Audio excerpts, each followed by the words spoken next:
yo creo que desarrollé una intolerancia a la violencia y a la izquierda octubrista, que hoy día, como quieran, ellos se ofenden, ¿no? Izquierda octubrista, representada por el Frente Amplio y el Partido Comunista, que trató de votar al presidente Piñera, que usó la violencia delictual de las barras bravas, que usó a niños abandonados, los ninis, como carne de cañón para su revolución. Sí, eso me hizo generar una oposición, yo diría, no sé cómo decirlo, visceral a todo lo que represente el Frente Amplio y el Partido Comunista, no de ser anticomunista en la lógica de González Videla, no, de lo que ellos hicieron, de lo que ellos hicieron con nuestras ciudades, de lo que ellos hicieron con el metro, de la destrucción de Valparaíso, del intento de quemar el Hotel de Viña, de quemar la Quinta Vergara. Ellos quemaron parques, Cristian. Trataron de quemar el parque metropolitano, quemaron el parque San Borja, quemaron árboles, quemaron capillas, templos. Tú sabes muy bien lo has escrito. Para mí eso generó un antes y un después, sí. Sí. Iván, tú, este libro que es notable, Siete Cabezas, aquí lo tengo y lo comentamos la otra vez cuando conversamos, Crónica Urbana del Estallido Social. Cuando uno termina de leerlo, viene a buscar, ¿no es cierto? ¿Qué fue lo que produjo este inusual estallido en que se queman las estaciones del metro simultáneamente, en que ocurre todo lo que tú ya has descrito un poco? Pero tu conclusión es que el estallido no fue una revuelta castrochavista, en el discurso más bien paranoico de una parte de la derecha, que esto fue un plan que podría haber sido perfectamente urdido desde Venezuela y Cuba, pero tú llegaste a la conclusión de que no fue así. No. Que hubo acciones planificadas y coordinadas, no cabe duda. Las cuento en el libro, 3 estaciones de metro atacadas coordinadamente, con grupos especializados, ataque a centros de distribución o centrales, digamos, a subestaciones eléctricas, intentos de ataque a centros de distribución, sí, hubo un intento, pero ese intento venía precedido de una revuelta coordinada, de evasión coordinada por estudiantes radicales, donde hubo infiltración también política, porque ha estado siempre ahí, porque esa izquierda que destruyó nuestros liceos estuvo ahí, y eso fundamentalmente el Partido Comunista, aleonando eso, para desestabilizar la ciudad, fracturar su columna vertebral que era el metro, y eso desató todas las patologías que habíamos acumulado nosotros en la segregación urbana. Y ese pasto seco fue lo que casi nos destruye. Entonces, primero, hubo acciones coordinadas, hubo aprovechamiento político y hubo un malestar que se expresa en los primeros días con sectores medios y sectores populares, incluso de alto ingreso, pero que luego deriva, ¿cierto?, a este monstruo que despierta, que en realidad ya estaba incubado en los barrios segregados y que decide arrasar con todo, y esa es la parte más compleja del estallido.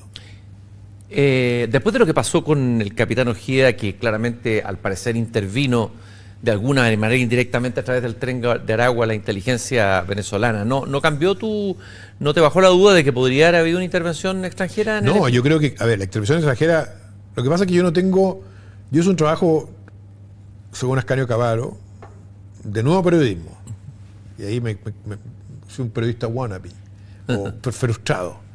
Y el nuevo periodismo consiste en algo tan básico como reportear desde el lugar. Entonces, todo lo que está en el libro son fuentes, hechos que yo pude constatar o que gente informada que me comentó.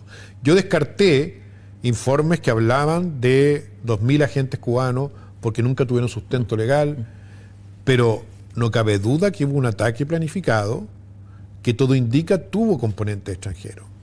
Ahora, si tú me preguntas a mí, en el segundo libro que saco, Chile Tomado, donde hay inmigración descontrolada con una derivada del crimen organizado que viene de Venezuela, no me cabe duda que la dictadura venezolana tiene una incidencia directa en el intento de desestabilizar Chile. En el estallido no me constaba, pero acá lo que ha pasado hoy día con la inmigración y el crimen organizado, inmigración desregulada, no me cabe duda que ellos están presentes. ¿Sí? Y lo de Ojeda, lo del teniente coronel Ojeda, es eso, es un desafío a la soberanía de Chile más que nada, es una provocación y una demostración de nuestra enorme debilidad para defender a la nación y a los habitantes. Tu tesis es que no fue el acuerdo de noviembre el que finalmente terminó con el estallido, sino que fue la pandemia. Así es. Y que de alguna manera aquí hubo una élite que se embriagó con el proceso constitucional.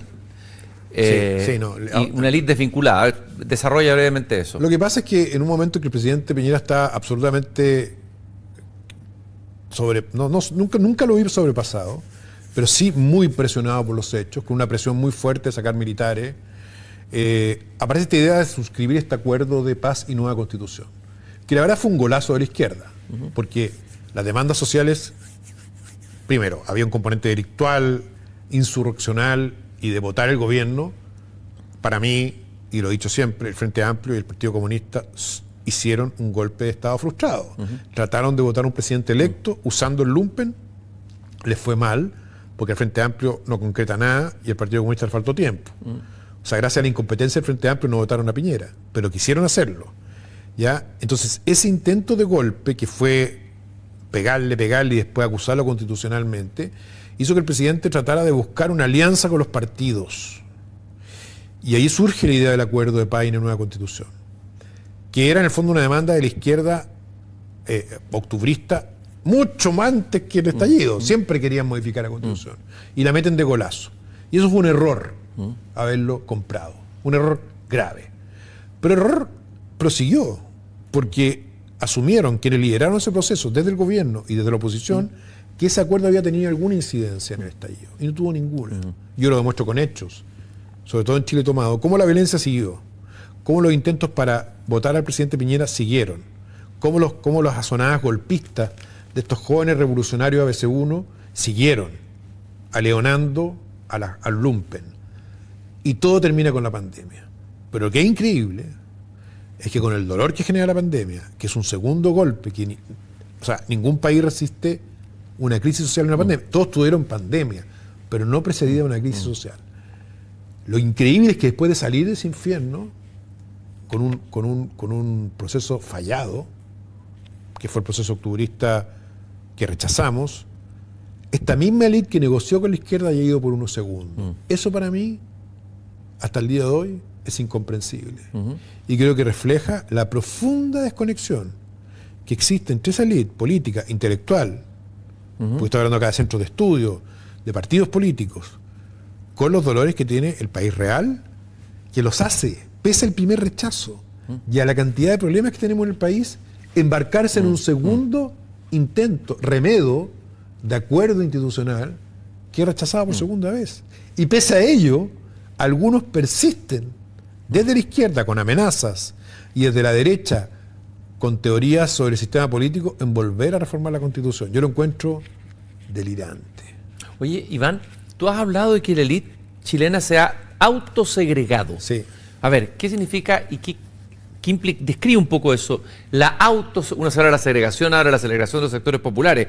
Es una élite que se autosegrega. La autosegregación es un término urbanístico bastante desarrollado en la literatura urbana y tiene que ver con algo, con una condición muy natural del hombre, que es buscar vivir en los mejores lugares, ¿cierto?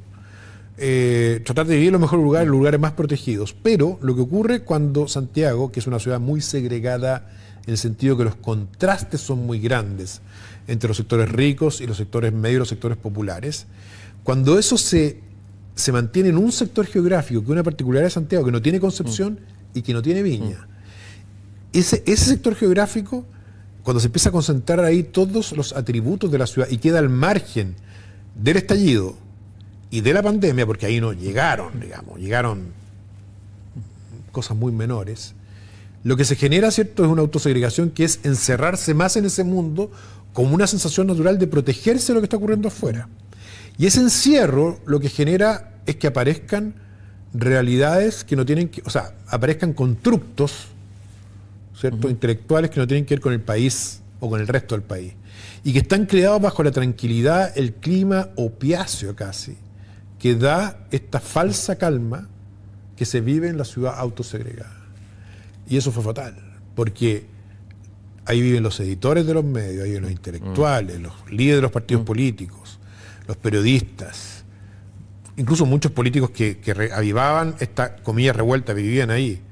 Entonces es súper fácil emborracharse con esta idea de que en realidad el país, el problema que tiene es la falta de un acuerdo institucional. Tal vez el problema más de fondo de Chile sería la descomposición de nuestra élite.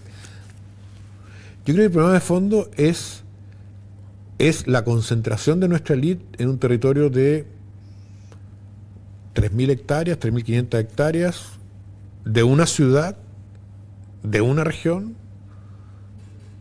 en un país donde tenemos 16 regiones, 20 millones. O sea, el centralismo sumado a la autosegregación hace finalmente que Chile sea percibido desde un sector donde no se entiende el problema de Alto Hospicio, el problema de Arica y Iquique, no se entiende, no se dimensiona, Cristiano.